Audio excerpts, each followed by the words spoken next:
நீங்கள் கொரட்டை விடுறீங்களா, இல்லை தூங்கும்போது திடீர்னு மூச்சு திணறி எந்திரிக்கிறீங்களா? ஸோ அது பேர் வந்து அப்ஸ்ட்ரக்டிவ் ஸ்லீப் ஆப்னியான்னு சொல்லுவோம். ஸோ ஃபஸ்ட் நாங்கள் பண்ணுறதுலாம் என்னென்னா, எங்களோட ஸ்லீப் லேபில் வந்து உங்களை தூங்க வச்சு அந்த ஸ்லீப் ஸ்டடி பண்ணுவோம். அதில் நிறைய லெவல்ஸ் ஆஃப் ஸ்லீப் ஸ்டடி இருக்குது. உங்களோட இசிஜி மானிட்டர் பண்ணுறது, உங்களோட பிரெயின் வேவ்ஸை மானிட்டர் பண்ணுறது, உங்களோட ப்ரீதிங்கை மானிட்டர் பண்ணுறது. ஸோ இது எல்லாத்தையும் மானிட்டர் பண்ணி எந்த லெவல் ஆஃப் ஸ்லீப்பில், அந்த பார்ட் ஆஃப் த ஸ்லீப்பில் உங்களுக்கு டிஸ்ட்ராக்ஷன் இருக்குதுன்னு பார்ப்போம். அதுக்கு தகுந்த மாதிரி உங்களுக்கு ஓரல் அப்ளையன்சஸ் கொடுப்போம். அந்த ஓரல் அப்ளையன்ஸ் பேர் Mandibular Advancement Devices. அந்த Mandibular Advancement Devices நீங்கள் போடும்போது ஆட்டோமேட்டிக்காக உங்களோட ஜா ஃபார்வர்டு முன்னாடி வந்து உங்களோட ப்ரீதிங் சைக்கிள் நார்மல் ஆகுது.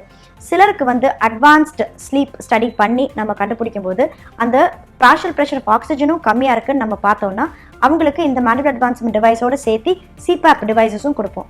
ஸோ உங்களுக்கு இந்த மாதிரி ப்ரீதிங் டிஸார்டர்ஸ் இருக்குது, ஸ்லீப் ரிலேட்டட் டிஸார்டர்ஸ் இருக்குன்னு நினச்சிங்கன்னா நீங்கள் இந்த நம்பருக்கு கால் ஆர் வாட்ஸ்அப் பண்ணலாம்.